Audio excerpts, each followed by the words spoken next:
Welcome back to Under Baobab Skies. Tonight, we travel to the wide, breathing lands of the Sahel, where the earth is the color of sun-baked clay, and the sky is an endless, pale blue bowl.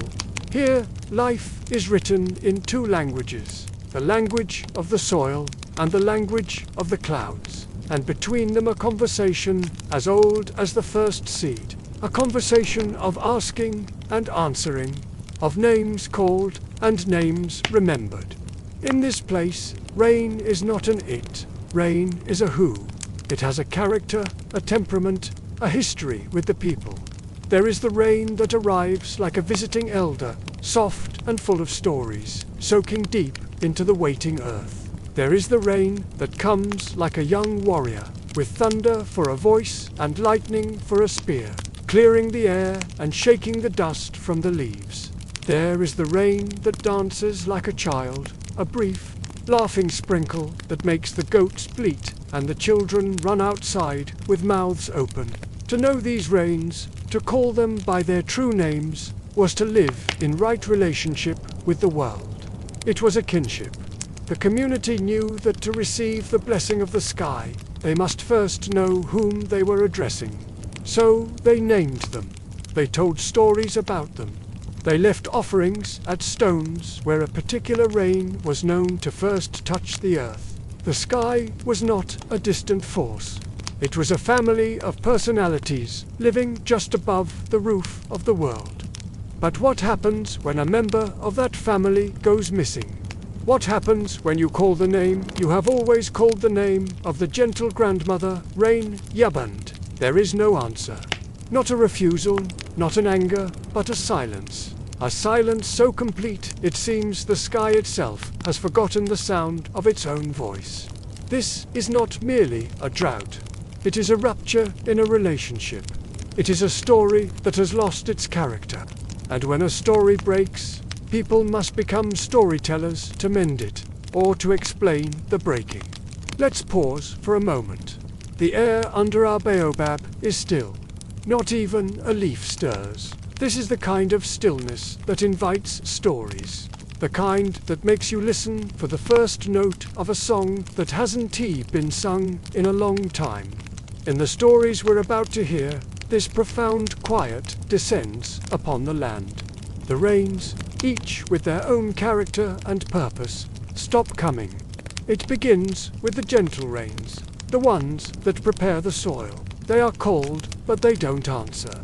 Then the stronger, more boisterous rains, the ones that fill the rivers, also fall silent.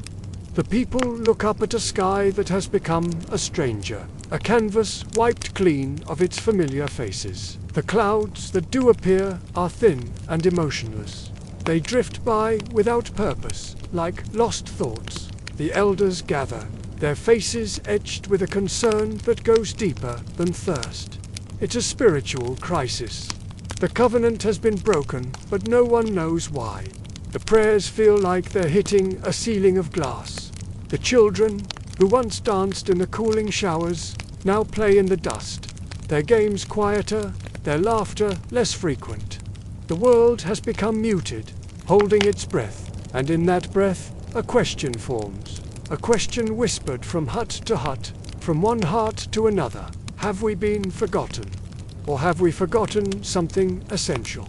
Tonight, we will witness a year when the clouds forgot their purpose, passing overhead like sorrowful, silent ghosts. We will sit in on the ancient practice of naming the rains and feel the confusion when one name echoes back unanswered.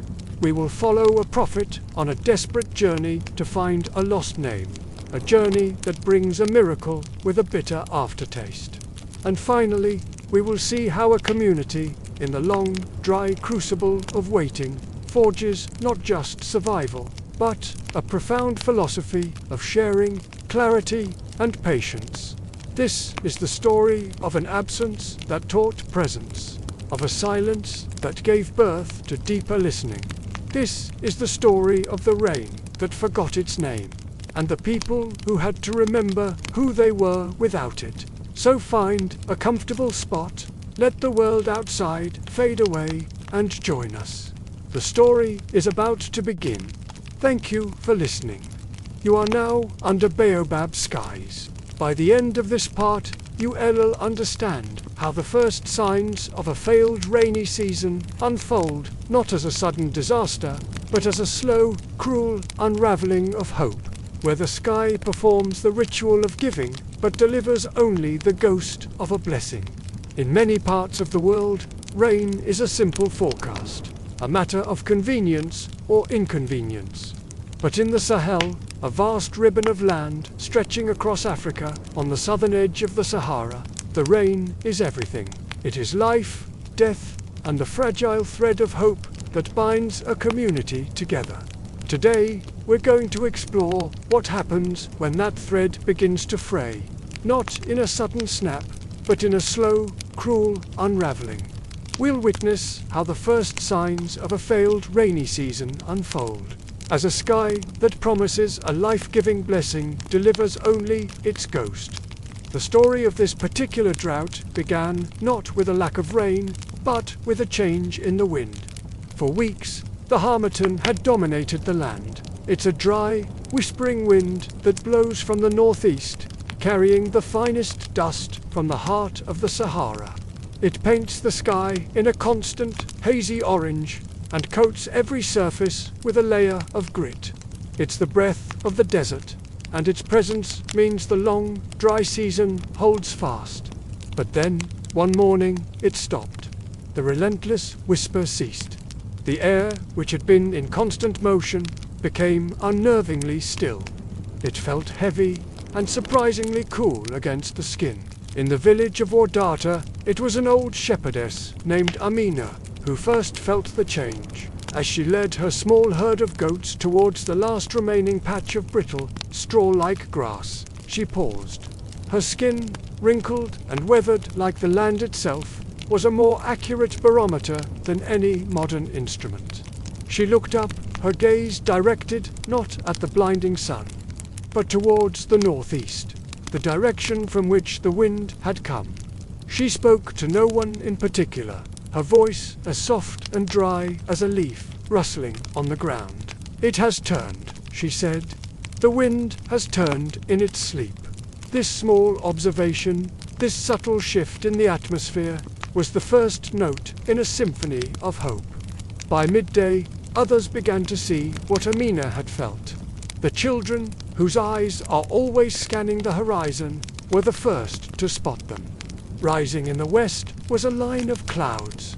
These weren't the thin, high wisps that drift aimlessly during the dry season. These were different.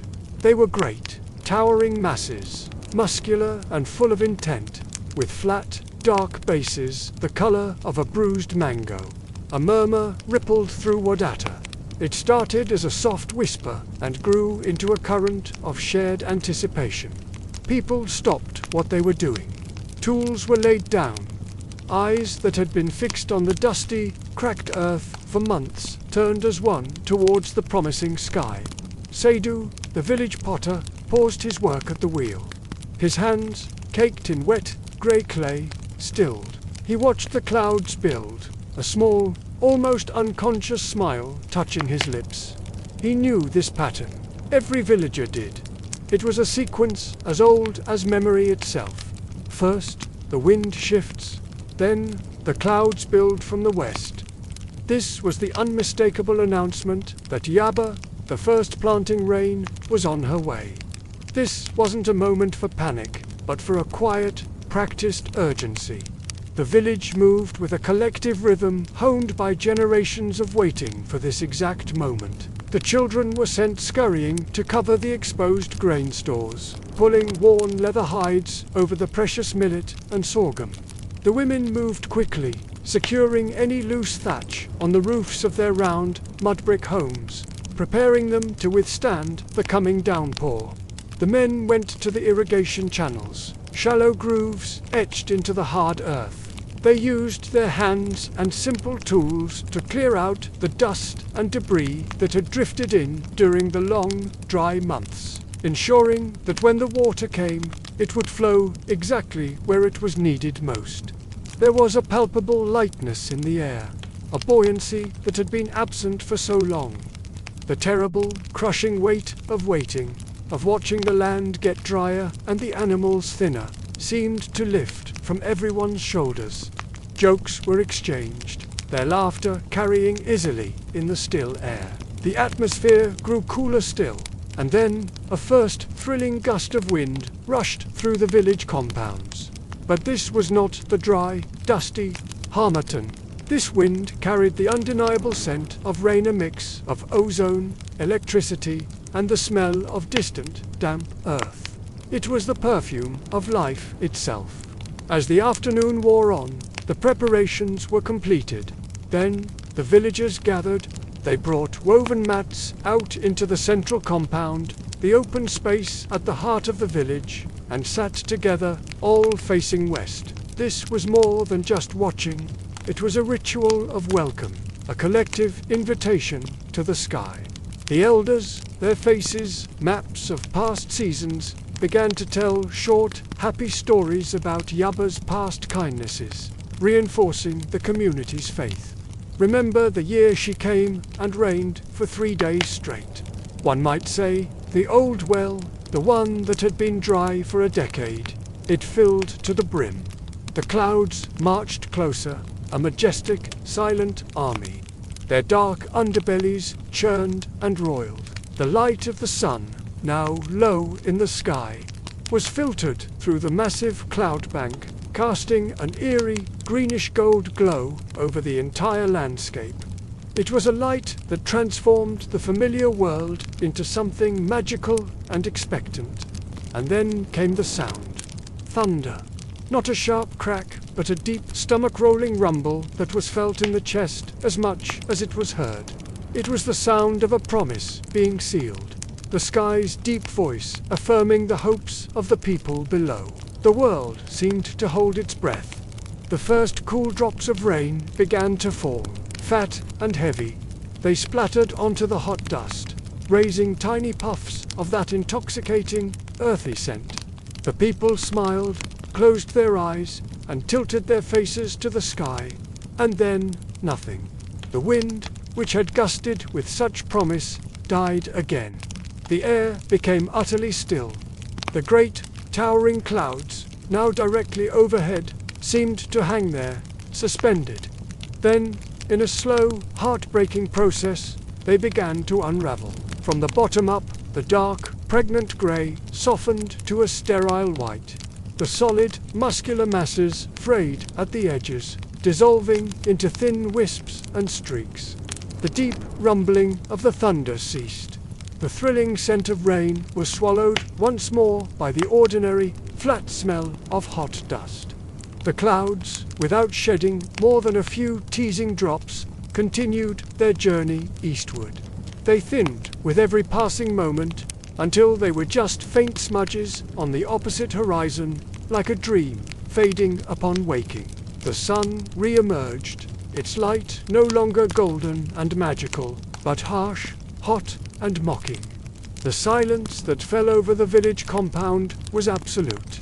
It was a heavy, profound silence. The silence of a door being slammed shut in the face of a welcome guest. A small child, who had been holding a polished calabash bowl out to catch the first precious drops of rain, began to cry. It was a soft, whimpering sound, but in the crushing silence, it felt like a crack appearing in the very fabric of their world. Old Amina, the shepherdess who had first sensed the change, simply bowed her head, her face hidden from view. Seydu the potter looked down at his own hands. The grey clay that had been soft and pliable was now drying rapidly in the returned heat, cracking on his skin. This first false promise is always the most painful. It's not just the disappointment of a single storm that fails to deliver. It is the betrayal of a pattern, a sacred rhythm that has held true for generations. It was the sky going back on its word, and in that moment of collective, silent heartbreak, the nature of the drought changed. It was no longer a distant possibility, a fear whispered in the dark. It became a presence, a silent, watching, third party in the ancient relationship between the people of Wadata and the clouds above. The wait was not over. It had just begun, but now it was laced with the bitter taste of betrayal. After the first betrayal, the sky's behavior became the central drama of every day.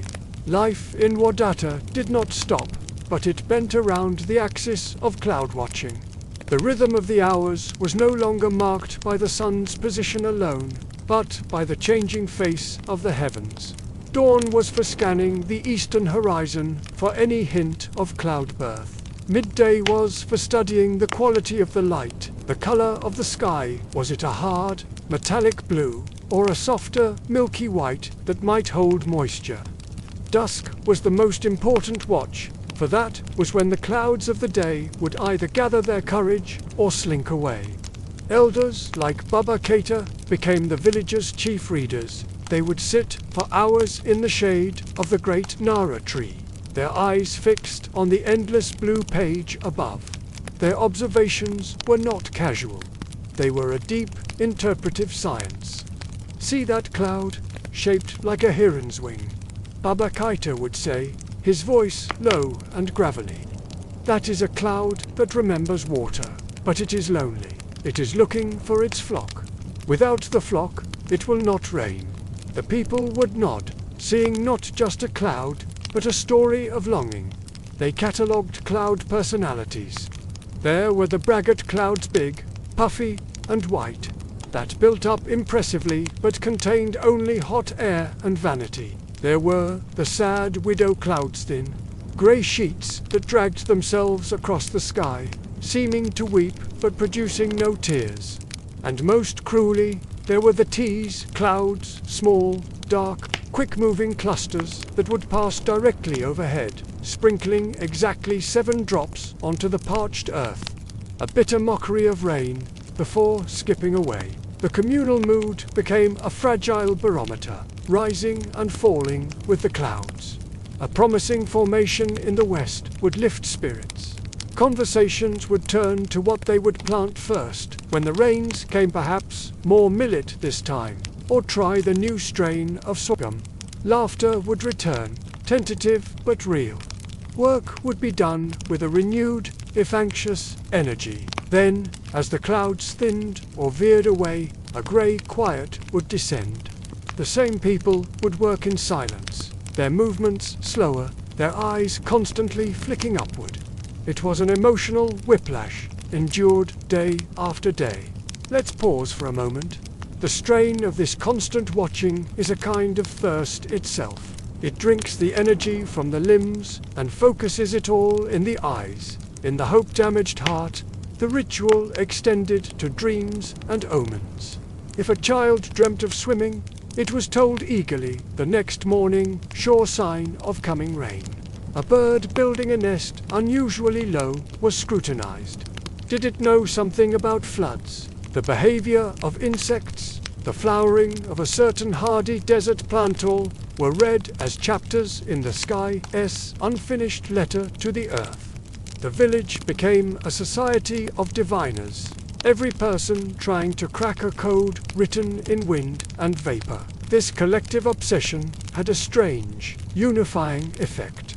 Differences between families, small grudges, petty arguments, they all seemed to dissolve under the vast, shared concern of the empty sky. The enemy was not each other. The enemy was the silence above. In the evenings, people would gather not just with their immediate families, but in larger groups, sharing what they had seen, comparing interpretations. My son says the clouds over the salt flat looked heavy today.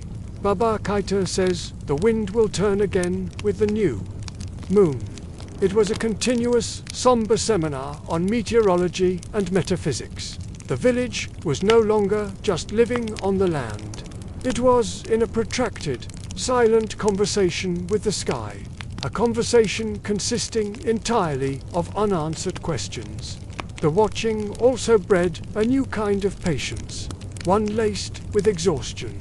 It was not the peaceful patience of certainty, but the frayed patience of a vigil. They were waiting for a sign that refused to come, for a guest who was perpetually announced but never arrived. And in this long vigil, a subtle shift began. The initial anger and confusion towards the sky started to blur into something else, a strange, empathetic sorrow. They began to see the clouds not as cruel withholders, but as lost, forgetful beings. The drought was no longer just their tragedy. It was a shared condition between the earth and the sky. They were all waiting for a memory to return. As the weeks of false promises stretched into months, the explanation for the drought in Wadata migrated from the physical world to the mythological. It was no longer enough to say the rains had failed. The human heart, especially the Sahelian heart steeped in story, needed a why. And so, stories were woven from the dry, shimmering air itself. It's one thing to face a physical challenge, it's another to endure a spiritual void, a sense of cosmic abandonment. The people of Wadata, like so many communities facing existential threats, began to fill that void with meaning, not with water, but with words. Around the nightly fire, the elders began to speak in a new register. Their usual tales of trickster rabbits and brave ancestors gave way to a more immediate, more somber mythology. Baba Kaita, the oldest man in the village, his face a roadmap of past droughts and bounties, pointed a frail finger at the twilight sky. His eyes, reflecting the low flames, held a deep, ancient knowing. "These are not clouds of water," he said, his voice a low rumble. "They are clouds of memory. They are the ghosts of last year's rains, and the year before, and all the years back to the beginning. They have forgotten how to be heavy. They have forgotten the feeling of letting go." This idea, so simple yet so profound, took root in the parched soil of the collective imagination. The people began to look at the high, wispy cirrus clouds, not as useless vapor, but as the ethereal forms of past downpours. They were now insubstantial, wandering the sky in a mournful amnesia. The dark, rainless thunderheads that would gather on the horizon were no longer seen as frustrating teasers. They were angry, frustrated ghosts, booming their rage at their own impotence. The sky was no longer empty or mocking. It was a crowded graveyard of unborn storms, a celestial memorial to what had been lost. This metaphysical framing changed everything. It shifted the community's posture from anger and desperation to something far more complex. After all, anger at a forgetful ghost is pointless. You cannot punish a memory. You cannot bargain with an absence. Instead, a sense of solemn pity, even a strange kind of responsibility, began to emerge. Perhaps the rains had forgotten, because the people had forgotten. Was it their fault? Had they forgotten the proper songs of welcome? Had they neglected the small, daily gestures of gratitude for the gift of water? In their relative comfort of previous years, had they simply forgotten the names of the winds and the clouds? The story, as all living stories do, evolved. It needed more than just a diagnosis of celestial amnesia. It needed a plot. The most gifted storyteller in Wadata, a woman named Fanta, offered a tale that spread through the village like a needed bomb. One evening, as the shadows grew long and the fire crackled, drawing everyone closer, Fanta began to speak. Her voice was not loud, but it had a captivating quality that silenced the coughs of the old and the whispers of the young. "The great rain, Yaba, the grandmother of all storms, has grown old," Fanta whispered, her expressive hands sculpting the air as she spoke. "She has journeyed to the edge of the world, to the place where all waters go to rest, to find her strength again. The clouds we see," she continued, gesturing to the sky, "are her children, the smaller rains. They are searching the sky for her, lost without their grandmother. They form and call out for her. They thunder her name, but she does not answer.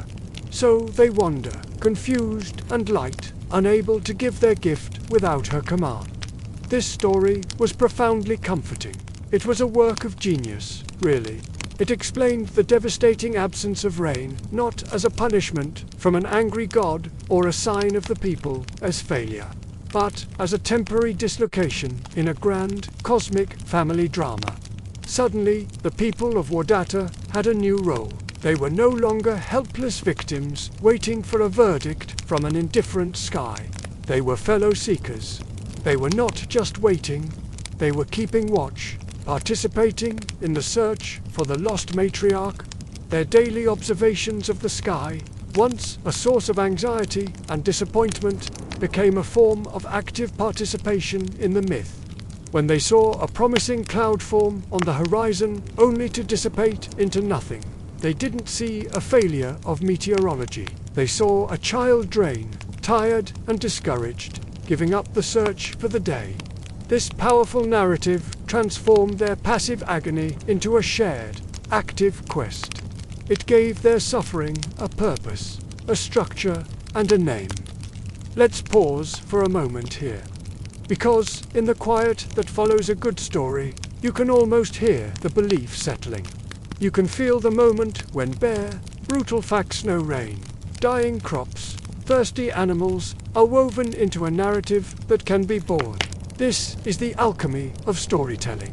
It doesn't change the physical reality, but it fundamentally alters our ability to endure it.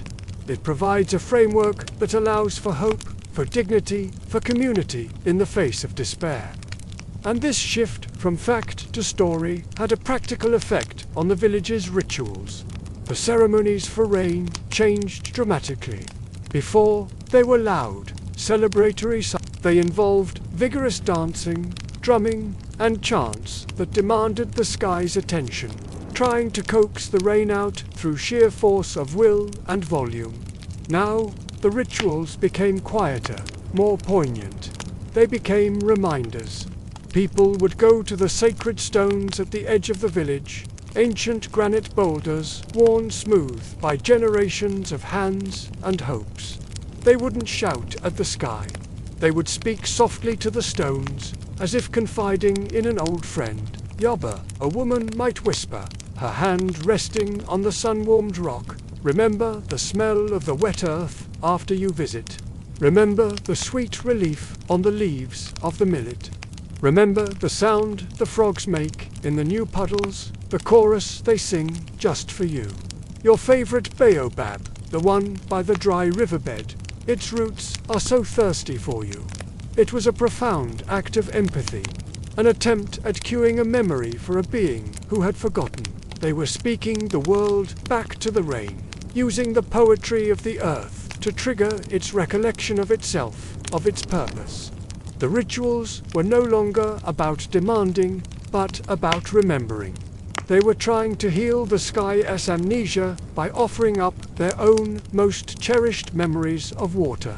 The drought, reframed as a story of celestial forgetfulness and a family quest, became endurable. It was no longer a meaningless catastrophe, a random act of cruelty by the universe. It was now a chapter in an ongoing epic, a chapter of loss and searching, which, as every good story insists, must eventually be followed by a chapter of finding and reunion. The ghost in the sky was no longer a malevolent force, but a tragic figure, a lost grandmother. And in recognizing that tragedy, in feeling pity for the wandering clouds, the people of Wadata found a profound dignity in their own waiting. They were not just starving for water, they were keeping faith with a lost, ancient friend. They were partners in a cosmic story, holding a space open, keeping a fire lit, until the wanderer found her way home. To truly grasp the depth of the loss, you first have to understand who was missing.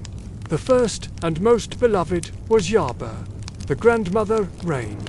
Her season was the beginning, a time of soft sighs and the gentlest touch.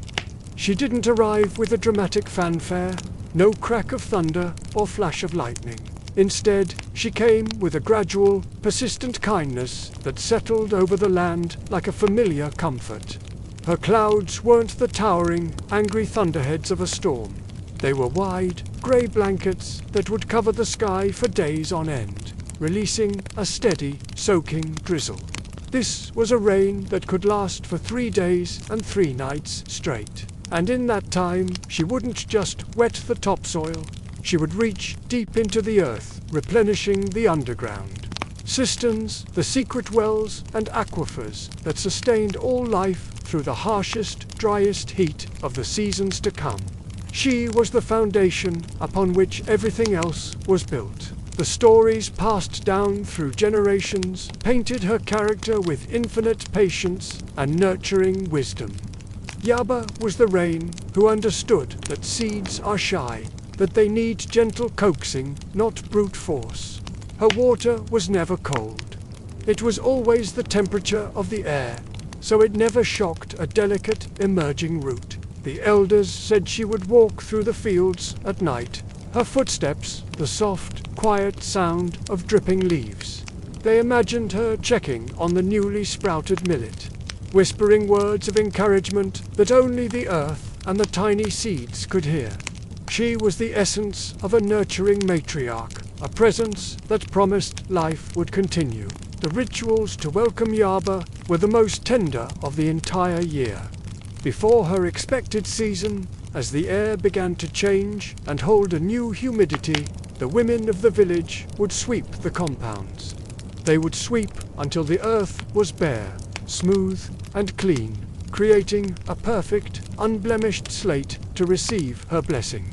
It was an act of respect, of preparing a home for a cherished guest. The children, meanwhile, would venture out to find the sweetest wild berries they could. They'd gather them carefully and place them in a small clay dish at the base of the village's oldest, most magnificent baobab tree. Yaba's acknowledged favorite, this wasn't an offering to appease a fearsome deity. It was a welcome gift, a sweet treat left for a beloved elder coming home for her annual visit. When the first day of her reign finally arrived, it was a day of quiet, profound joy. Not wild celebration. There was no dancing in the downpour. Instead, people would stay indoors, gathered with their families. They would simply listen to the consistent, gentle patter on the thatch roofs, sound more soothing and reassuring than any music. This was the time for stories. An elder might begin, remember the year she came just in time to save the peanut crop. Another would add, remember how she filled old Manny's well after it had been dry for 20 years. These stories were more than just fond remembrances. They were living prayers of gratitude. They were also lessons, teaching the younger generations the character of the rain they depended on. So they would always know how to welcome her with the proper respect and love. They were weaving the rain into the very fabric of their history and identity. Even her name, Yaba, was a term of deep endearment. It wasn't a formal, distant title for a goddess. It was the common word every child used for their own grandmother. To call the rain Yaba was to claim kinship, to place her within the most intimate circle of the family. She wasn't some remote weather pattern or an unpredictable force of nature. She was the elder who visited each year with life held gently in her hands. Her arrival signaled that the world was in its right and proper order. The sacred covenant between the sky and the people was intact for another year. Just take a moment and imagine that sound. That gentle, endless, soaking patter. It's more than just water falling. It's the sound of trust being fulfilled. It's the rhythm of a promise kept, season after season, for countless generations. It's the sound of security, the sound of life. So, in the year of the Great Drought, the absence of Yaba was the most profound and devastating wound. It was the absence of the matriarch at the head of the family table. The other rains, the ones that came later in the year, might be fierce and powerful, or brief and playful. But Yaba was the foundation. Without her initial deep soak, the later, fiercer rains were useless. they would just hit the hard-baked, sun-cracked earth and run off in flash floods, carving sterile gullies in the land, all the precious water lost forever. Without her gentle touch, the seeds would never stir in their long sleep. Her failure to appear wasn't just a meteorological event, it was a familial collapse. The gentle, wise elder was missing. And in a culture built on unwavering respect for its elders, her absence created a terrifying spiritual vertigo. A deep, unsettling confusion took hold. Who were they if Yaba no longer found them worthy of her visit? Had they done something to offend her? Had they forgotten the proper rituals? Or worse, as a new, frightening ghost story began to suggest, had she simply become lost? Had she forgotten the way to their home after all these centuries? This wasn't just a physical drought. It was a drought of the spirit. The longing for her was a quiet, constant ache, far deeper and more painful than the simple thirst in the throat. It was a profound homesickness for the way the world was supposed to be. The clean clay dish at the foot of the ancient baobab remained empty of berries, and was soon filled only with dust and dry, brittle leaves. The great tree itself seemed to stand in silent, parched witness. The world felt wrong. The natural order had been broken, and the silence from the sky was the loudest, most frightening sound of all. If Yaba was the gentle matriarch, then Kanta was the fierce, necessary uncle. The warrior rain. His season came after the earth had been softened by Yaba's patience, when the young green shoots were sturdy enough to withstand a test. He did not arrive with a soft blanket of mist, but with a spear of lightning and a shield of thunder. His clouds were immense, anvil-shaped, black as night. Even at midday, they advanced across the land with a low, menacing rumble, the sound of the sky clearing its throat before a powerful shout. Konta's purpose was not simply to nourish, but to cleanse and to define. His rain fell in hard, pelting sheets. It washed the dust from every leaf, scoured the irrigation channels deep, and mercilessly beat down the weeds that dared to compete with the cultivated crops. In the stories told by the elders, his character was one of righteous power and strict discipline. He was not cruel, but he was utterly unsparing. Konta respected strength, and only strength. A tree with shallow roots would be toppled by his wind and rain. A poorly built wall would wash away in the torrent. Konta was the sky's quality check, the ultimate inspector general. The rituals for Konta were accordingly different from those for Yaba. They were not offerings of sweet berries and honey, but powerful demonstrations of readiness. Before his season was due to arrive, the men of the village would check and reinforce the roofs of their homes. They would stake down any loose thatch and deepen the runoff channels around their compounds. It was a communal fortification, everyone working together to brace for the coming power. There was also a ceremony of respect. In the central square, the village's strongest men would perform a mock battle. Their bodies would glisten with say butter under the expectant sky, their shouts rising to match the coming thunder. This wasn't an act of defiance, not a threat to Konta. It was a way to show him that they understood his language, the language of strength and effort. Their dance, their shouts, their display of power was a message to the heavens. It said, "We are ready for your test. We have built well. We are strong, just like you." They were meeting power with prepared strength, a sign of deep respect. When Kanta finally arrived, people did not huddle fearfully inside, hiding from the storm.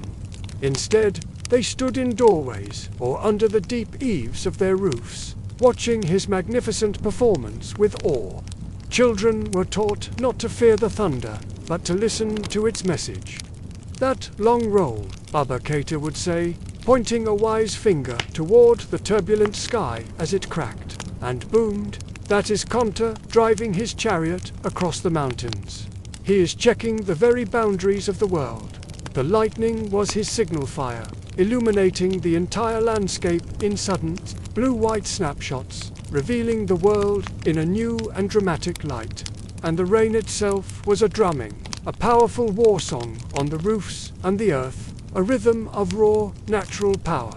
Let's pause here for a moment and think about this perspective.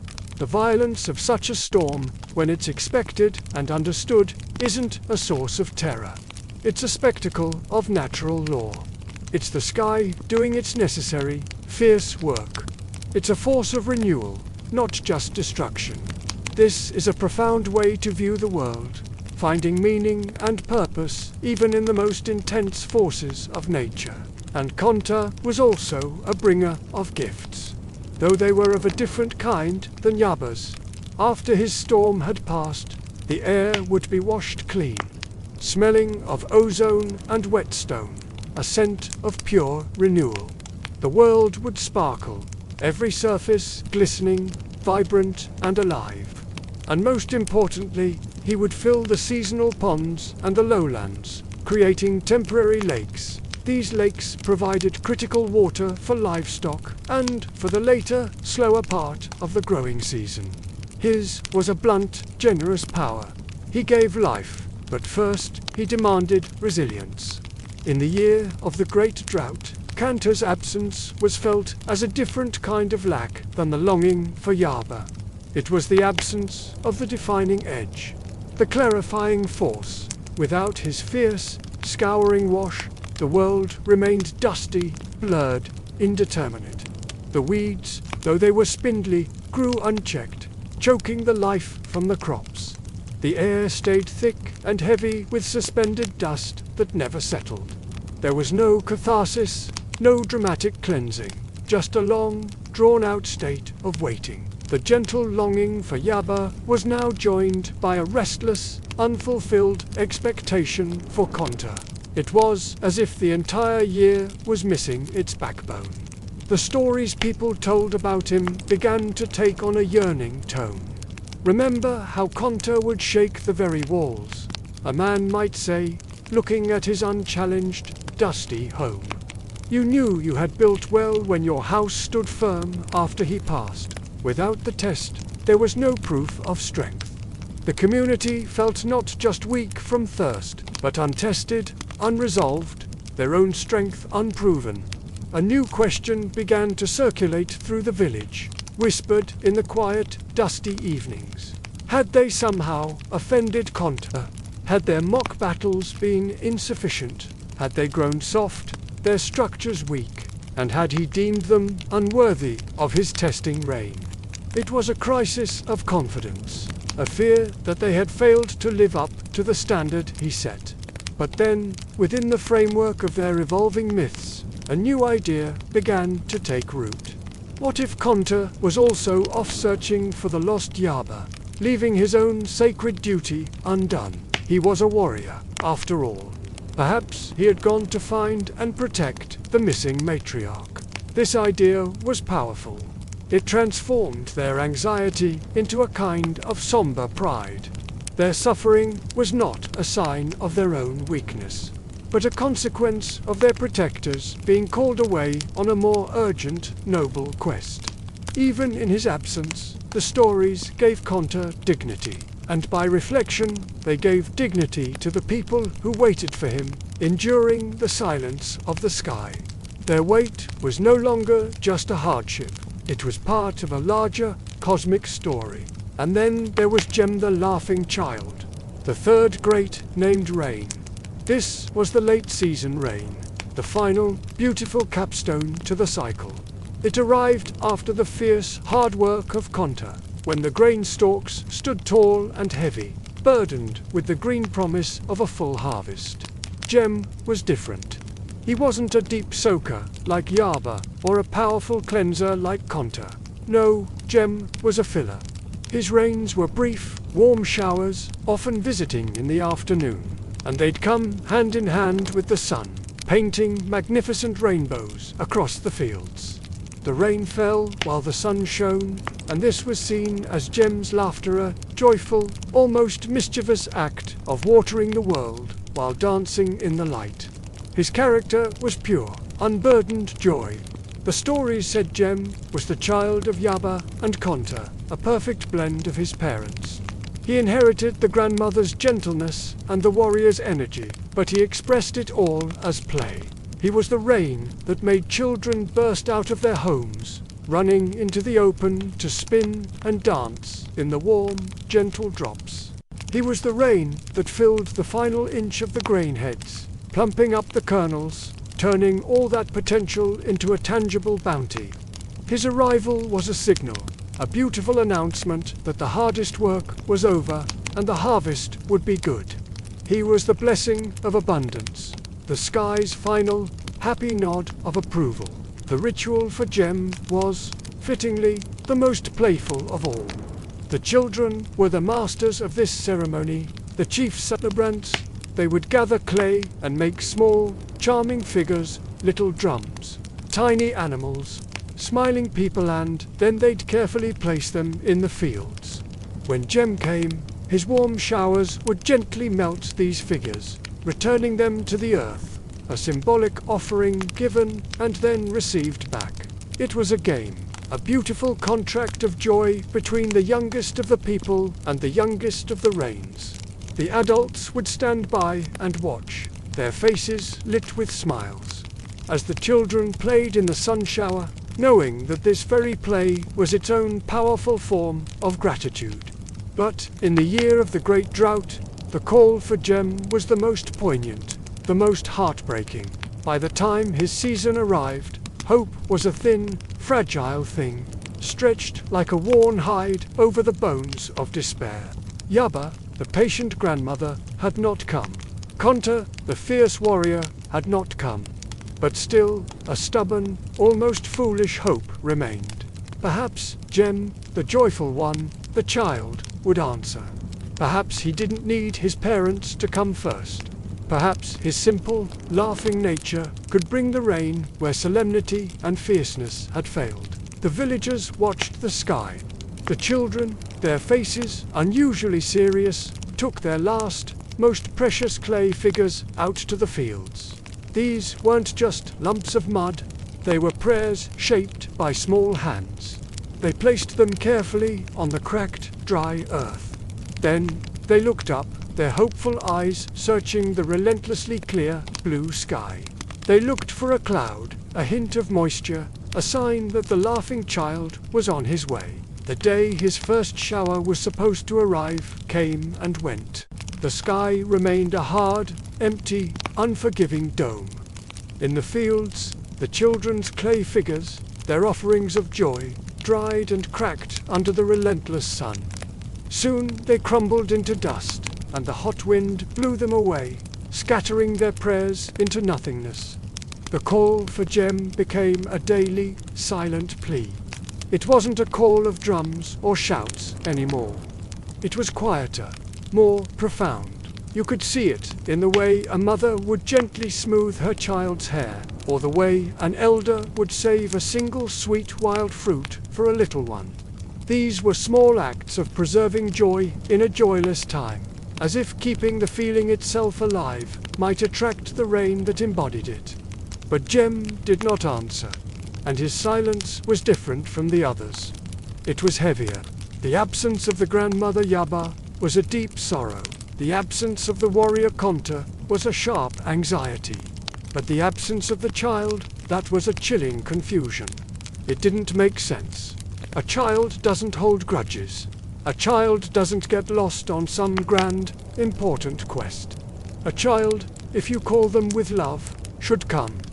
His refusal to answer suggested that something was broken, not just in the family of the sky, but in the very nature of the world's response. It made the drought feel absolute, fundamental. It felt like the world had forgotten how to play. Let's just pause on that for a moment. The sound of children laughing is one of the most powerful sounds in the world. It's the sound of a future that believes in itself. When that sound is missing, even the present starts to grow thin and fragile. The stories that tried to explain Jem's absence were the most sorrowful of all. Fanta, the village storyteller, a woman whose voice could weave worlds, spun a tale that brought tears to every eye. She said that Jem had not refused to come. He had tried, oh, he had tried.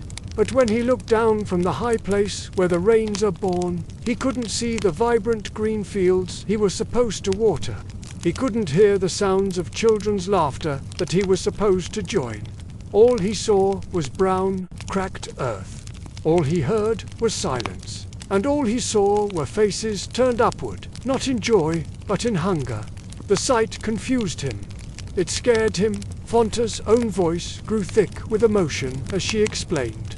A laughing child cannot laugh into a void. So he hides. He waits for a sign of life to return, so he has something to play with. In this story, the drought became a mirror. The sky wasn't withholding its gifts. It was simply reflecting the world below. The emptiness on the ground had created an emptiness in the heavens. This changed everything. The people realized they were not just passively waiting for the rain. They had to become the sign that would summon it back. They had to find a way to generate the joy, the strength, the patience that the rains personified, right there from within their own parched community. This was the turning point. The naming of the rains had always been a practice of gratitude and understanding. But now it shifted. It became a diagnosis of their loss. And then, finally, it became a blueprint for internal change, for survival. If Yaba, the spirit of patience, was missing from the sky, then they must cultivate an immense, unshakable patience within themselves. If Konta, the embodiment of strength, was absent, then they must find a fierce internal strength to endure, to protect one another. And if Jem, the soul of joy, was hiding, then they must nurture every tiny, flickering seed of joy they could find, no matter how small. The rains had names, and those names were now virtues the people had to embody, to live out, while they waited for the sky to remember itself. And so, in the quiet dusk of the village, you would see it. People sharing a meager meal, a small portion of what little they had, a quiet word of encouragement, a shared story by the fire. It wasn't loud, it wasn't a grand celebration, but it was a quiet, determined solidarity. It was the spirit of a community refusing to let its heart turn to dust, keeping the flame alive, waiting for the laughter to return to the world. When patience has worn thin, when strength gives way to weariness, and joy feels like a distant memory after months of empty skies, the human heart begins to search for a miracle. It looks for a bridge, something to connect the earthly struggle with the silent heavens. In the small village of Wadata, that bridge wasn't a prayer or a ritual. It was a man named Alason. Alason was not a village elder, nor was he a chief. He was a simple herder, a quiet man who spent his days on the fringes of the community, where the last blades of grass surrendered to the encroaching desert. He was known for his silence, for the way he seemed to listen more to the wind than to the conversations of people. His eyes, the color of the dry season haze, always held a certain distance, as if he were watching something just over the horizon that no one else could see. As the drought deepened and the stories of the lost rains grew heavier on everyone's lips, something began to shift in Alasan. His quiet listening became more intense, more focused. He would stand for hours at a time, facing north, a direction from which no good wind ever came, his head tilted as if he were catching a faint, distant melody carried on the arid breeze. The villagers watched him, their curiosity mixed with pity. One evening, as the elders sat beneath the withering leaves of the sacred near tree, their faces etched with worry, Alasan approached. He broke his long silence, and his voice was surprisingly clear and steady. "The rains are not lost," he said. The elders stared. He continued, "They are misplaced. They have forgotten the path to us. but I can hear them, a humming very far away, like bees in a forgotten hive. Baba Keita, the oldest among them, his skin like cracked leather, leaned forward on his staff. "And what do you propose, herder?" Alisson's answer was as simple as it was astonishing. "I will go and remind them," he declared. "I will find where the rains are born, and I will speak to them." A ripple of disbelief and desperate hope passed through the small gathering. To go and speak to the rain. It sounded like madness. But in times of great desperation, madness can sometimes look like faith. Alisson's preparation was a solitary, solemn ritual. He took no food for his journey. Instead, he packed a small leather pouch with sacred kola nuts, known to sustain a person beyond normal limits. He also took a gourd, one that had once held precious water from the last good rainy season, now long empty, a relic of better times. For 3 days, he fasted, drinking only a bitter tea brewed from desert herbs. A concoction said to sharpen the senses and bring vivid, prophetic dreams. And in those dreams, he later said, he saw a strange and wondrous place.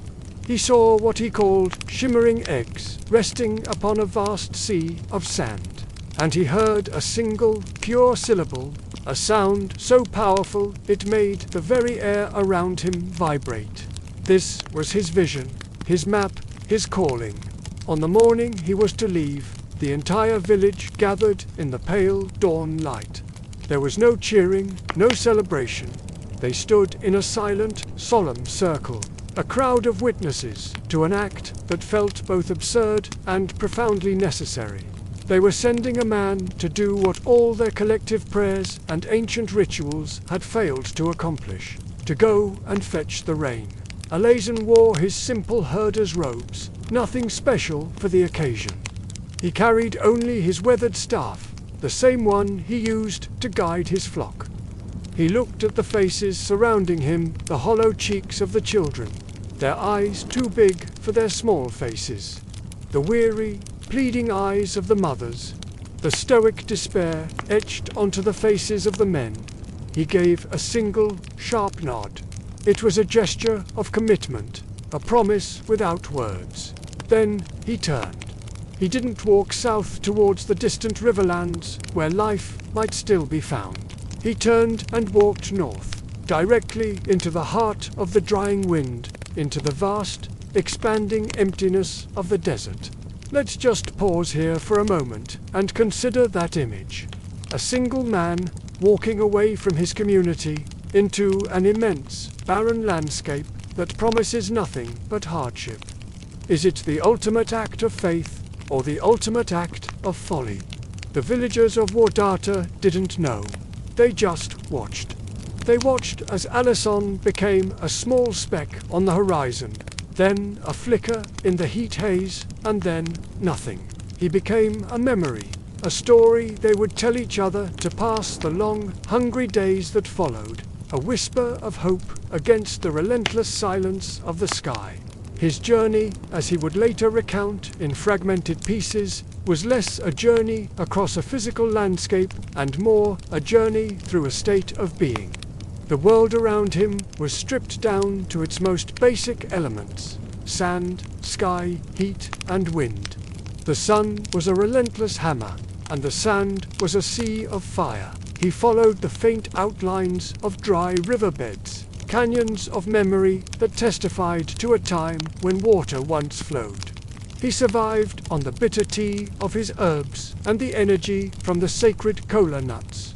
At night, the desert's cold was a sharp knife, and the stars above were a vast, frozen, silent audience to his solitary quest. He said that he began to see visions, not just in his sleep, but in his waking hours. Mirages that didn't shimmer and vanish, but held their shape. Lush, green valleys hovering just beyond the next dune. The impossible sound of falling water coming from no discernible direction. The desert was testing him, tempting him, trying to break his spirit. But Alazen believed he was walking out of the world of things and into the world of origins. He was following the ghost of the last moisture back to its source, and the wind, which had once been his enemy, now became his guide. He learned to read its language, to distinguish between its many voices. There was the wind that carried the dry scent of stone, the one that whispered of distant salt flats, and then, finally, the one he had been searching for. It was faint as a dying breath, but it was unmistakable. It was a wind that carried the cool, green smell of distant, impossible water. He followed that scent. After a time he could no longer measure in days or weeks. He found it. It wasn't an oasis with palm trees and a pool of water. It was something far stranger, far more sacred. He came upon a low basin nestled between rose-colored cliffs. The air inside this basin quivered with a unique heat haze, creating the illusion of a shimmering silver lake on the basin floor. But as he descended, he felt a change. The oppressive heat gave way to a palpable coolness. And there, at the center of the basin, he saw them. Hanging in the still, cool air were dozens of luminous globes of mist. They drifted slowly, fragile and glowing like ethereal pearls. They were the rain eggs from his dream, the source, the birthplace of the storms. He stood before them, his empty gourd in his hand, his heart pounding in his chest. He didn't speak, he didn't perform a ritual. He just stood and he listened, with the same intensity he had shown back in his village. He listened to the collective, gentle hum that filled the basin. And from within that hum, a single sound detached itself and flew into his mind. It lodged itself there. It was the syllable from his dream. It was not a word he knew from any human language.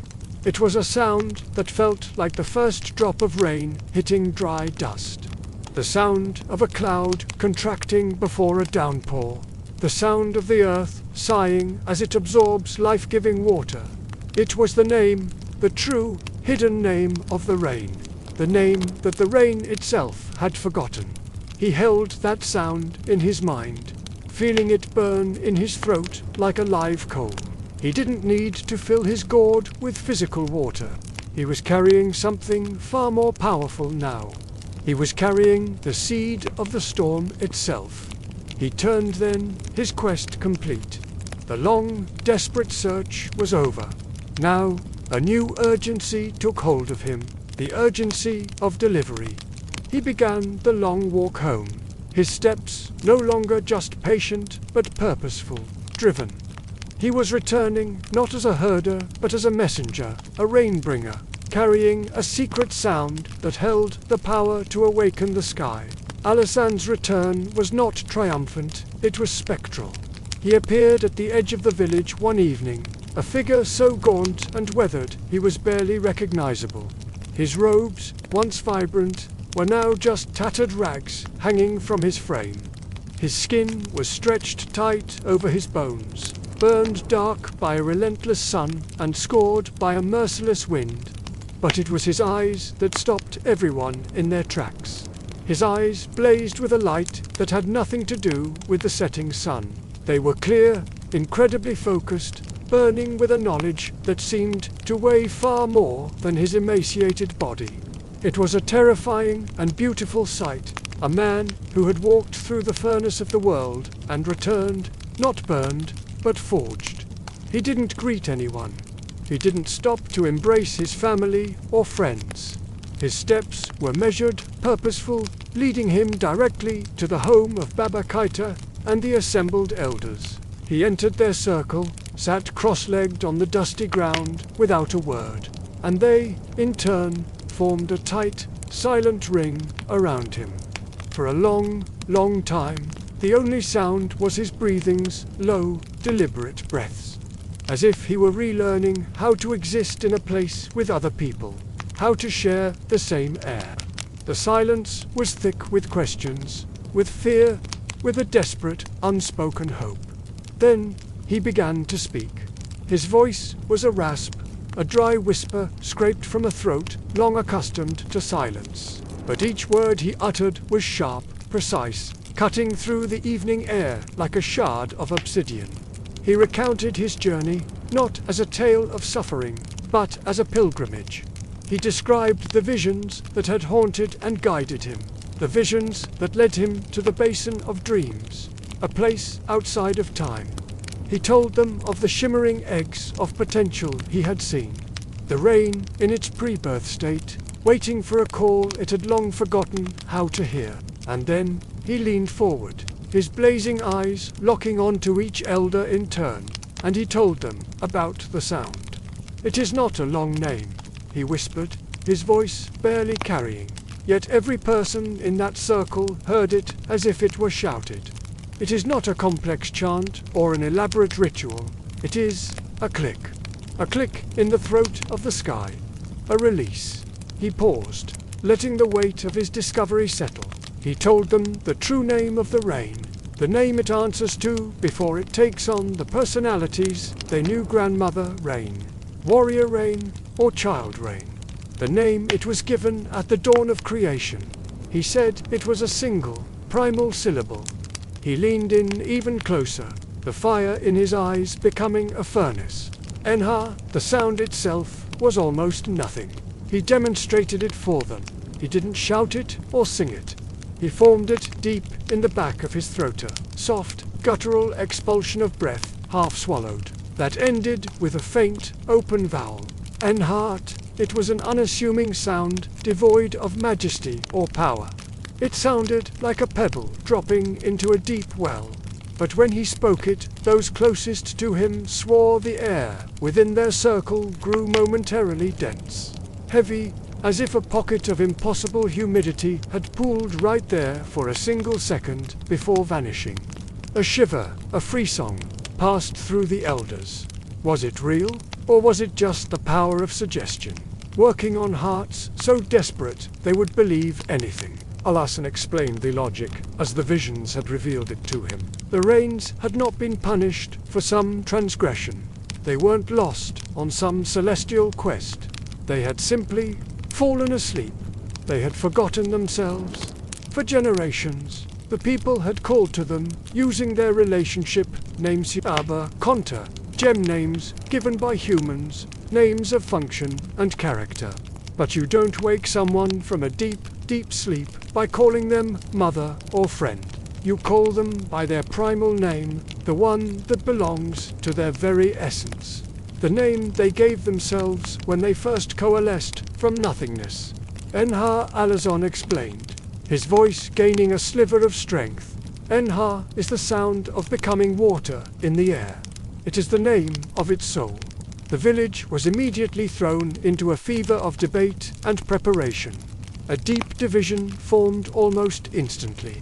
Some, led by the most pragmatic farmers who trusted only the dirt under their fingernails, were deeply skeptical. How could a single, simple sound, found by a half-dead herder in a desert-induced dream, possibly succeed where generations of sacred, time-honored ritual had failed? It felt like an insult to their ancestors, to their history. But the majority, so utterly starved for any hope, for any new path forward, embraced it. They were drowning in despair, and Elyson had thrown them a lifeline, no matter how thin it seemed. The elders, sensing the fragile, volatile state of the community's spirit, made a decision. They decided to risk belief. Belief was a gamble, but despair was a certainty. They announced that a great ceremony would be held the very next evening. It would not be a ceremony of complex rituals, drums, and dancing. It would be a ceremony of singular, unified focus. The entire village would gather as one body, and led by Alasan, they would speak the true name of the rain to the empty sky. The day leading up to the ceremony was spent in a strange, electric quiet. People moved as if in a trance, their bone-deep exhaustion momentarily forgotten, overlaid with a humming, nervous anticipation. They prepared the central clearing, sweeping it meticulously. not with the energy of a festival, but with the reverence of preparing a sacred space. This wasn't for a guest they knew. It was for a powerful stranger they hoped to summon from the void. And let's just pause here for a moment to understand the weight of this day. This hope, it's dangerous now. It's no longer a comforting warmth. It's a thin, sharp blade. If it works, it will save them. But if it breaks, it will cut their souls deeper than the dull, familiar ache of despair ever could. Failure now would be catastrophic. As dusk fell, bathing the savannah in hues of orange and purple, everyone assembled. Men, women, children, the old and the young, they all came. They stood in concentric circles around Alazan, who stood alone in the absolute center, facing west, where the last sliver of light was fading from the world. In the gathering dark, he looked even more frail, a single reed standing against the immensity of the sky and the weight of his people's future. He raised his empty, cracked gourd high above his head with both hands, an offering to the emptiness. He did not look at the faces of his people. He looked past the sky, through it, to that place of visions he had been. He took a deep, shuddering breath. It was a sound that seemed to draw all the silence, all the fear, all the hope from the entire village, pulling it into his own lungs. The world held its breath with him. And then, with a force that seemed utterly impossible from his wasted frame, he cried out the syllable. It wasn't a whisper this time. It was a clear, piercing call that cracked the silent air, a sonic spear thrown at the heavens, and the sound hung there, sharp and singular, in the twilight. For one heartbeat, nothing. For two heartbeats, the silence deepened, turning sour. For three heartbeats, the sharp blade of hope began to turn inward, threatening to shatter. The crowd flinched. And then it happened. A wind kicked up, a sudden, cold gust from the north, the very direction Alazan had returned from. This wasn't the dry, dusty Harmattan wind they knew. This wind was different. It carried the impossible, forgotten smell of wet stone and ozone. And on the horizon, where only moments before there had been clear, empty sky, a line of clouds began to boil up from the earth. They were black and furious, moving with an unnatural speed, a solid, purposeful wall of darkness coming for them. These were not the ghost clouds of before. These were laden with intent. Alazan slowly lowered the gourd, a look of terrifying, ecstatic triumph on his face. The fire in his eyes now reflected the approaching storm. He had done it. He had risked everything on a whisper from a dream. He had called, and the sky, after a lifetime of silence, had finally answered with its true name. The storm that answered the call of Anha was unlike any they had ever known. It wasn't the familiar rhythm of Yaba, the steady drumming of Kanta, or the playful dance of Gem. No, this was something else entirely. It was raw, primal, and utterly overwhelming. It was the very essence of rain, summoned without its name, without its personality. It was the power without the wisdom. It struck the village not as a weather event, but as a physical blow. The wind came first, a violent, invisible hand that knocked people off their feet and tore at the thatched roofs with a furious shriek. And then came the rain. It wasn't drops. It was a solid, roaring wall of water that didn't seem to fall from clouds, but as if a celestial ocean had simply been tipped over, pouring its entire contents onto their parched world. There was no transition, no warning patter. 1 second, the air was hot and dry. The next, a deafening deluge consumed everything. Lightning flashed without pause, painting the world in stuttering, blue-white snapshots of pure chaos. In those strobing moments, you could see people running for shelter that was already failing. You saw thatch roofs peeled back like banana skins. You saw terrified animals bolting into the blinding wall of water. The thunder wasn't a series of claps. It was a constant, overlapping roar, as if the sky itself was screaming in agony. And in those first few minutes, incredibly, it was euphoria. The people, so long starved of water, ran out into the pounding deluge. They threw their heads back, mouths open, arms spread wide, their laughter mixing with tears as the water hammered their skin. It was a baptism of relief. They grabbed pots, gourds, anything that could hold the miraculous gift. They danced in the mud that formed instantly under their feet. The miracle was here. Alazan was a prophet. The true name, the forgotten name, had worked. The long silence of the sky had been broken. But the storm, it didn't ease. The rain poured with the same undiminished, relentless fury for an hour. Then too, the ground, baked hard and cracked by months of drought, couldn't absorb such a violent downpour. It was like pouring water onto a clay plate. The water began to run, gathering into streams, then into torrents that carved new, angry channels through the village compound.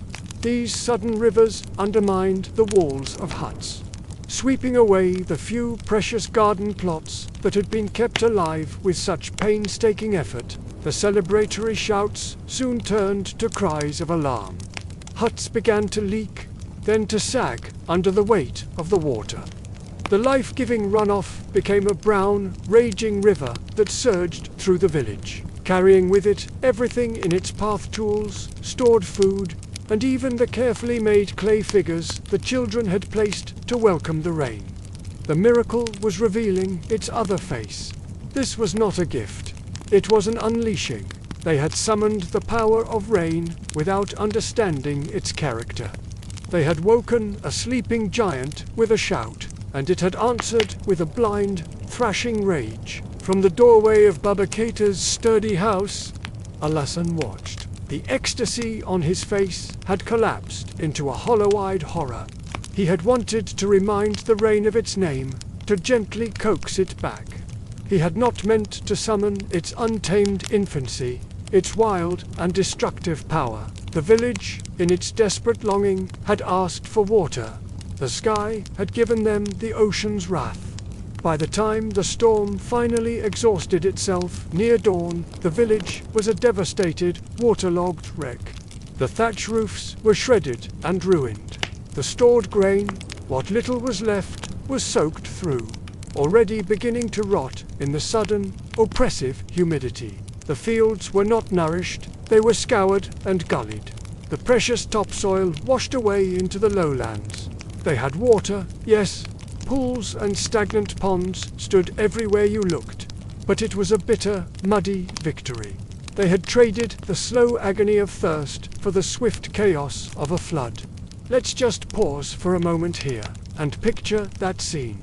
In the grey, dripping dawn, the cost of the miracle is counted in mud and ruin. The silence after this storm is heavier, more profound than the silence of the drought that came before it. It's the silence of a prayer answered to well. In the days that followed this terrible night, a grim and cruel irony set in. The pools of water that dotted the village stood stagnant, undrinkable, and thick with silt. They were breeding grounds for mosquitoes, not sources of life, and the sky, having expended its one furious answer, closed up again. It became a blank, empty blue. The fierce sun returned, baking the mud into a hard, cracked crust over the ravaged land. The village now faced a new, desperate struggle, not to find water, but to salvage what they could from the wreckage of their answered prayer. And what of Alassane? The prophet became a ghost. He walked through the ruined village, seeing the ambiguous fruit of his journey everywhere he looked. He had brought rain, but he had not brought salvation. He had proven the power of the true name, but he had also proven its immense danger. The villagers didn't blame him openly.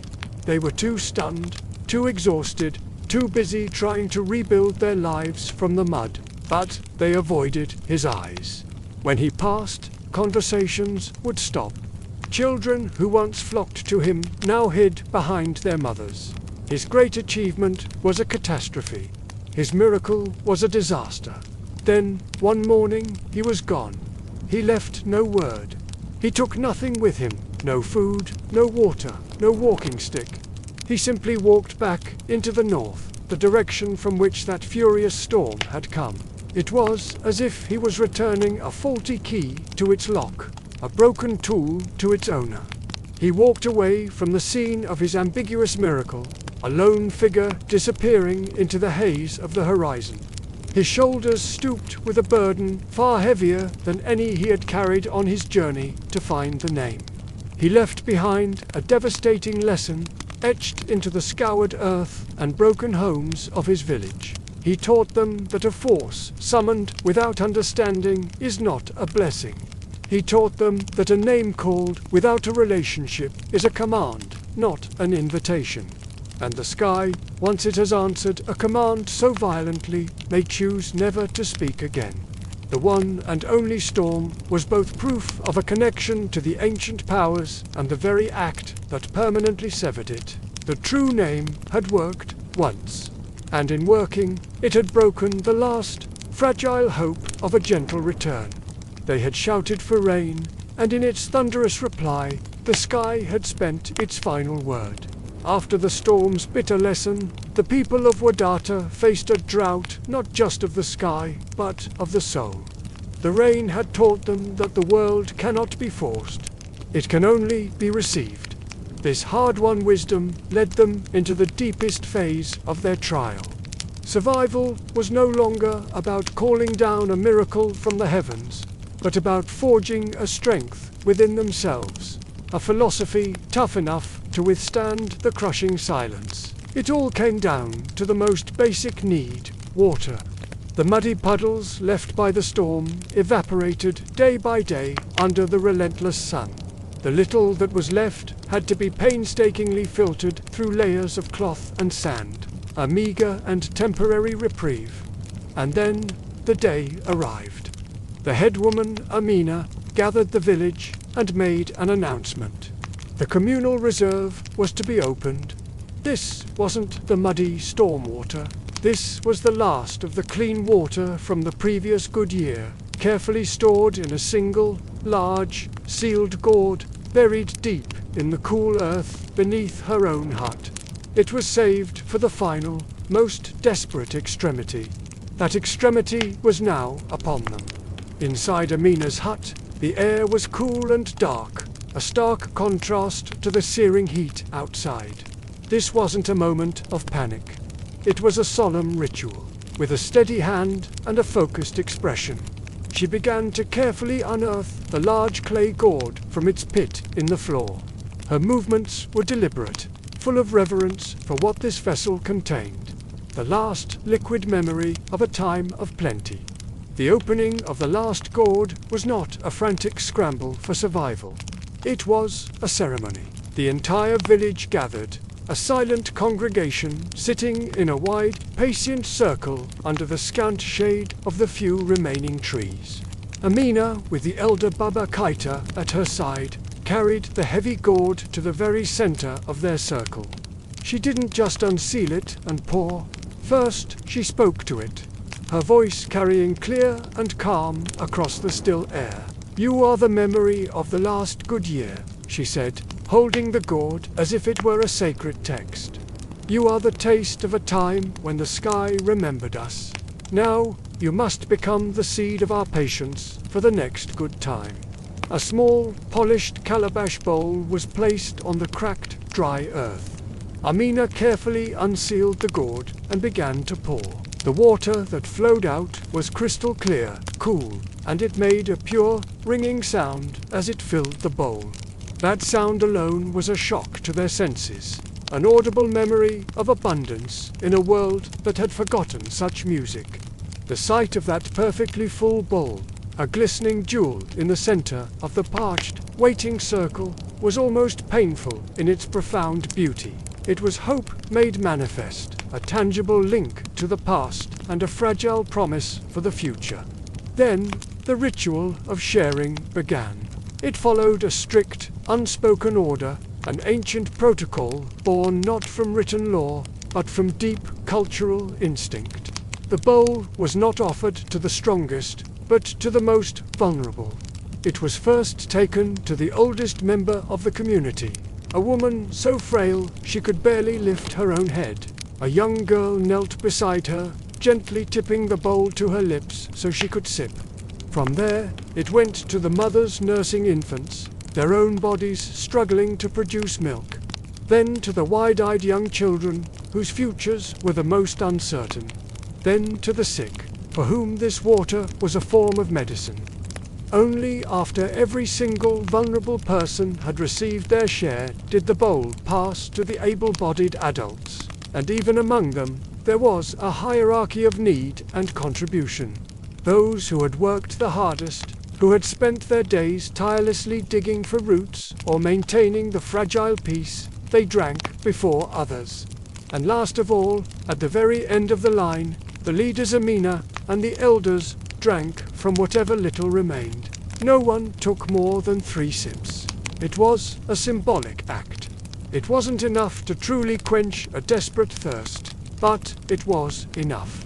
It was enough to remember what water was truly for, to sustain life itself, not merely to sat personal desire, to witness a strong young man, his own face cracked and dry from dehydration, hand the precious bowl to a small, crying child without taking a single drop for himself, that was to see their philosophy in action. In that moment, community ceased to be an abstract idea. It became a living body, and the water was its lifeblood, purposefully directed first to the weakest, most delicate parts. Let's just pause here for a moment. In that circle, under that unforgiving sun, sharing the last clear memory of rain, the people of Wadata were not just distributing liquid, they were performing their humanity. In the face of absolute scarcity, they were defining what it meant to be a people, what it meant to be civilized. Under the most severe test imaginable, they were choosing order over chaos, sharing over selfishness, and life over mere survival. This daily ritual, repeated over several days until the gourd was empty, became the central spiritual practice of the drought. It transformed scarcity from a relentless curse into a profound teacher. It taught them a paradoxical truth, that the value of a thing is multiplied, not divided, when it is shared under duress. The act of drinking, last, once a sign of deprivation, became a mark of honor, a symbol of true strength and leadership. The silent gratitude in the eyes of a child who drank first became a form of nourishment for the adult who waited patiently, their own thirst unquenched. In this crucible of hardship, the sharp edges of the individual eye began to soften and melt, merging into the resilient collective we. Survival was no longer a frantic personal project. It had become a communal artwork, a masterpiece painted with the delicate brush of shared sacrifice and mutual respect. Their unity was their most precious resource. When the final drop from the last gourd was finally gone, the empty calabash bowl was not tossed aside as a useless relic. It was placed with care back in the center of their circle. As the sun began to set, casting long shadows across the dry land, Amina spoke one last time. "The bowl is now full of our promise to each other," she declared, her voice filled with a quiet strength. "It is full of the order we kept. That is a different kind of water. It will not dry up." The vessel of their lack had become the symbol of their bond. The empty bowl was a testament not to what they had lost, but to what they had built in its absence. They had learned the most vital lesson of the drought, that the deepest, most reliable well is not found in the ground, but in the agreed-upon heart of a people united in purpose and in grace. When the last memory of water vanished, hunger became the next great teacher. The community's meager stores were long gone. What little remained had been destroyed by the storm. Now, the people of Wadata lived on what they could find. Bitter roots, leathery desert tubers, the occasional hardy insect, and if they were incredibly lucky, a hair. Their bodies grew light, but their minds became strangely sharp. In this state of reduced consumption, a profound clarity descended upon them. Petty concerns, like who had wronged whom, old jealousies, or desires for status and material things, simply evaporated like morning dew on hot sand. They were revealed for what they truly were: luxuries of a full belly, illusions of an abundant past. Stripped bare by necessity, people began to see each other with new eyes. A person's value was no longer in what they owned, but in what they offered. Their knowledge of edible plants, their skill at setting a snare, their strength to dig for water, their voice to tell a sustaining story, these became the new measures of worth. This transformation was quiet, almost unconscious. It wasn't a decision they made, but a reality they were forced to inhabit. The hunger that gnawed at their stomachs was simultaneously carving away the non-essential parts of their souls, leaving behind a core of raw, interconnected humanity. They were discovering a different kind of wealth, one that couldn't be stored in a granary or lost in a storm. It was a wealth of community, of shared skill, of mutual reliance. In the heart of their deprivation, they were finding a new, more resilient form of abundance. The nights, which were once filled with anxious whispers about the empty sky, now turned to a different purpose. With little energy for physical work after sunset, they devoted their strength to mental and spiritual sustenance. Storytelling became their primary nourishment. But these were not the old stories of the rains.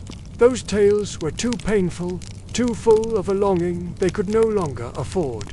Instead, these were new stories, or very old ones, retold with new meanings, fitting for their new reality. Inside the large communal hut, a single fire would cast flickering light on faces that were gaunt but intensely attentive. An elder would rise, their hands moving gracefully in the firelight, weaving narratives that fed the spirit just as a meal would feed the body. They told stories of the Sahel itself, the great, patient land that had endured endless cycles of dryness and green.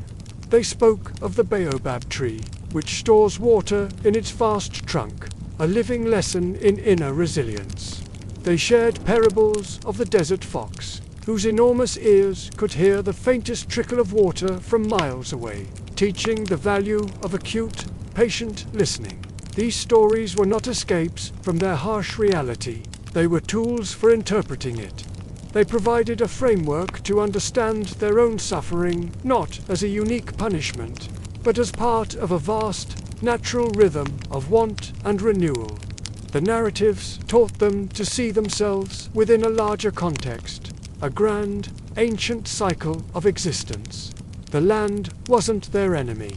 It was their greatest teacher, and its lessons were written in the stars, the sand, and the very shape of the life that clung to it. Through these stories, they were learning to read their world again, not with eyes of fear, but with eyes of understanding. Hunger also sharpened their decision-making. Every action had a cost in precious calories, and so every action required careful deliberation. Should we send a party to the distant salt flat where a certain root might grow? Is the energy we expend likely to be returned in the food we find? Discussions became slow, thoughtful, and deeply collective. A council of elders and key foragers would sit in the shade, studying marks drawn in the sander map of possible routes, each line representing a calculation of risk and reward.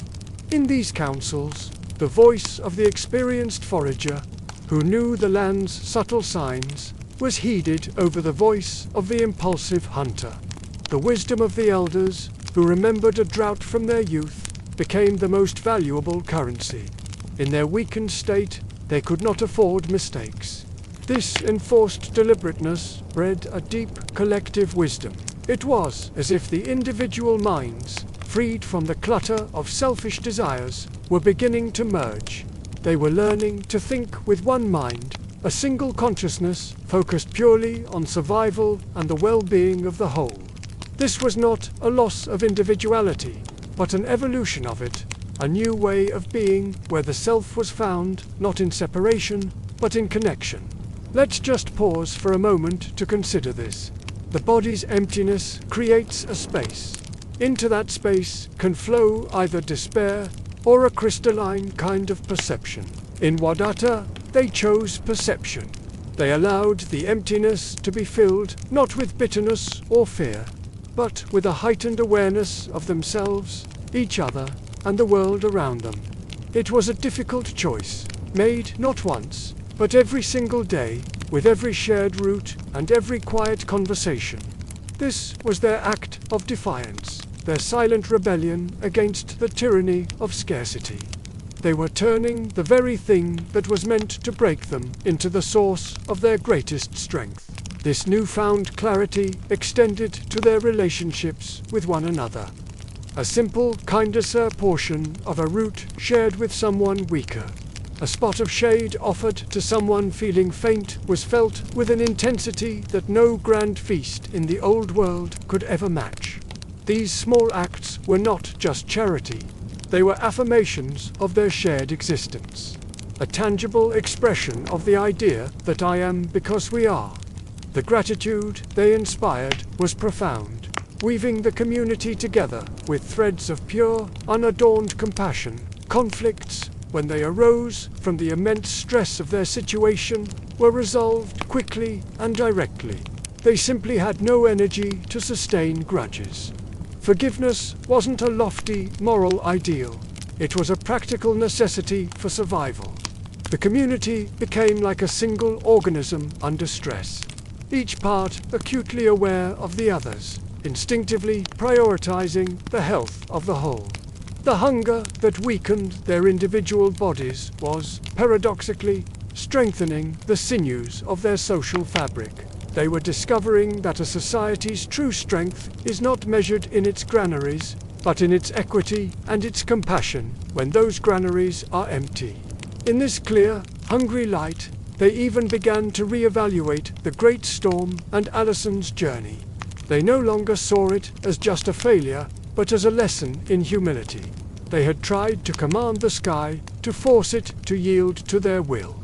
And the sky, in its terrible power, had shown them the vast difference between power and wisdom.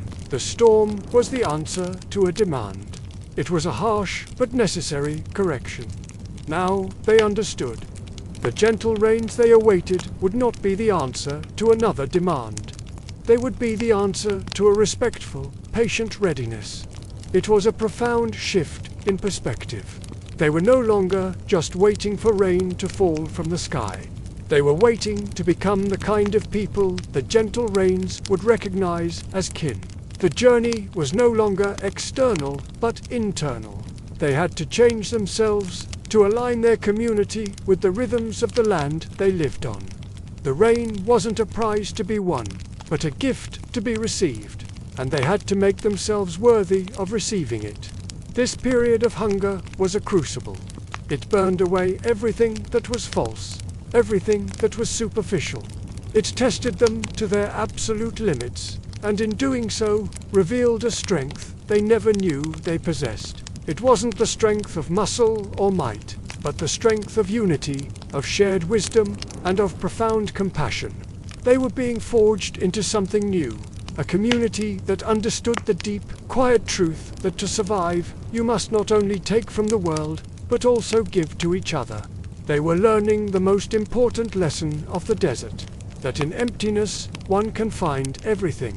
After the agony of false hope, after the fever dreams of miraculous rescues and the harsh clarity of having nothing, a final teacher emerged. Time, the long, unbroken, silent stretch of waiting. It settled over them, not as a weight, but as a new kind of air to breathe. This wasn't the passive waiting of the early days, born from shock and a desperate, fragile hope. No, this was an active, deliberate waiting. A waiting that was itself a form of work, a demanding spiritual discipline. They had a name for it, Manual. It's a word from the Fulani language, and it means so much more than just patience. It's steadfastness, it's fortitude. It is the active, powerful endurance of the soul. Think of the parched land, waiting for the rain. Think of a single seed, dormant but alive, waiting in the dust for its moment. Manyal didn't mean doing nothing.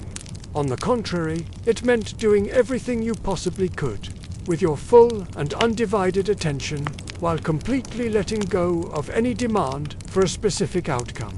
Their daily lives transformed into rituals of Manyal. Every action became infused with this philosophy. They carefully tended to the few, hardy, drought-resistant plants they managed to coax from the earth near the last seep of a drying mud pool. They meticulously repaired their tools, not because they expected to use them tomorrow, but so they would be ready if and when the time came. The work was in the readiness, not the result. And the children, their education became a sacred act of passing on this wisdom. They weren't just taught survival skills. They were taught the philosophy that had grown from their hardship. Elders would point to the night sky, teaching them the names of the stars for navigation, but also as a lesson in perspective, in the vastness of the cosmos. They would share stories of the land, of their ancestors, reinforcing their connection to a history that had weathered countless storms. Lessons were found in the smallest things, like the careful sharing of water from a single gourd, teaching not just conservation, but community and hungry clarity. It was about passing on a way of being, not just a way of surviving. They also practiced Manyal in how they observed the world around them. Before, they had scanned the horizon with desperate eyes, searching for a sign, a miracle. Now, they watched with the calm, detached curiosity of a scientist. They observed the behavior of animals, not for omens, but for information. They noted which birds arrived and which departed, and what that might whisper about distant, unseen water sources. They studied the minute, subtle changes in the plants, learning the nearly invisible signs that a root was ready to be harvested. Their watching was no longer a desperate prayer for divine intervention. It had become a quiet conversation with their environment. It was their way of staying in a relationship with a world that was, in its own way, suffering alongside them. This cultivated patience had a profound effect on their inner state. The anxiety that had once been a constant, frantic hum in the back of their minds began to quiet down. In its place, a deep, resilient calm settled in. It was the unshakable calm of people who have faced the very worst they could imagine and have discovered, within themselves and within their bonds with each other, a way to bear it. They had stopped begging the sky for mercy. Instead, they had aligned themselves with the sky's own apparent rhythm of immense, timeless, and powerful waiting. Let's just pause here for a moment and think about this. This kind of patience isn't weakness. It's a form of strength that is invisible but absolutely unbreakable. It is the strength of the baobab tree's roots, growing slowly, silently, deep into the dark, unseen earth, anchoring it against any storm. It's a power that comes not from fighting the world, but from understanding one's place within it. The wisdom that slowly crystallized from this long period of waiting was this: the rain does not come because you have suffered enough. It doesn't arrive as a reward for being virtuous, or because you finally discovered the correct magical word to summon it. The rain comes when the conditions in the vast, interconnected body of the world are right. Their role was not to control those conditions, an impossible task, but to meet them with readiness. So they prepared. They prepared with clean vessels, ready to hold the water. They prepared with a strengthened community, where bonds had been forged in the fire of scarcity. They prepared with repaired soil, nurtured and respected, and they prepared with hearts that had finally learned the crucial difference between a desperate demand and a graceful invitation. They were preparing the ground not just physically in their fields, but spiritually within themselves, for the eventual, inevitable return of life. In this state of Manyal, even their memory of the named Renjaba, Konta, Jembi began to transform. For so long, they had thought of them as external saviors who had abandoned them, fickle gods who had turned their backs. But now, they saw them as mirrors. They realized that the community itself had to embody the spirit of those rains. They had to become Yaba, with its patient, quiet, nurturing. They had to become Kanta, with its resilient, unyielding strength. And they had to find a way to become Gem, embodying its persistent, life-affirming joy, even in the midst of profound lack. The rains were not some external force coming to save them. They were growing the very spirit of the rains from within themselves. This shift in perspective was everything. It meant that when the skies finally did break and the rain did fall, they would be ready. They would be ready not just to receive water, but to recognize it as a long-lost family member returning home. They would understand the gift in its proper sacred measure, not as a random act of luck, but as a meeting between their readiness and the world's own timing. They had learned the deepest and most paradoxical lesson of the drought, that the most profound growth often happens not in the vibrant season of rain, but in the long, dry, quiet season of the soul. The rain that had forgotten its name had, in its silent absence, forced them to remember their own. Their true name as a people of endurance, of shared breath, of active, hopeful, and powerful waiting. Welcome back under the baobab. The fire before us is now just a bed of deep, glowing coals, pulsing softly with the memory of flame. Our story of the great drought has settled into the night air, a tale not of an ending, but of a transformation. We have journeyed through the ache of empty skies, the poetry of named absences, the dangerous magic of a summoned syllable, and finally, into the clear, hard school of scarcity. We sat with a village that watched clouds become ghosts, and then learned to speak to those ghosts with stories. We saw them personalize the rain until its absence felt like a missing elder, a distant warrior, a hiding child. We followed a prophet who walked to the edge of creation and returned with a key that unlocked not a gentle blessing, but a furious truth, that to command nature is to risk its raw, untamed power. And in the long silence that followed that brief, violent answer, we witnessed the true alchemy. We saw a community take the leaden weight of their suffering and slowly, painstakingly, forge it into a golden wisdom. They learned that the last water tastes sweetest when it passes from the strong to the weak. They discovered that a hungry body can house a fiercely clear mind.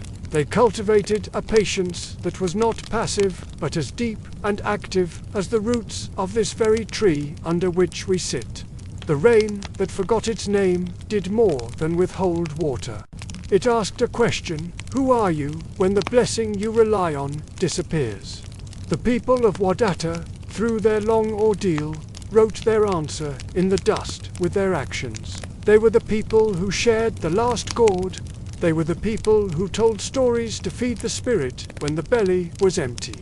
They were the people who learned to wait with the steady, open heart of the land itself. Let's take a final, soft pause. Listen to the quiet. It is no longer the threatening silence of a withheld answer. It is the fertile silence of a lesson fully absorbed, of a community that has found its center in the absence of its center. The great droughts of the Sahel come and go, as they have for millennia. The rains return eventually. Yaba, Kanta, and Gem find their way home. But when they do not find the same people they left. They find a people deepened, strengthened, and humbled. They find a people who know that the rain is a gift, not a right. A conversation, not a command. A family member to be welcomed, not a servant to be summoned. So the story does not end with a downpour. It ends here, in this quiet moment of understanding. The true gift of the drought was not the eventual water, but the unbreakable well of character it revealed within the human spirit. The sky may forget a name, but a people who remember how to be a people, how to share, how to endure, how to hope without demand, they will never forget who they are. The coals glow now, a heart beating slowly in the dark. The story is complete. You are under baobab skies.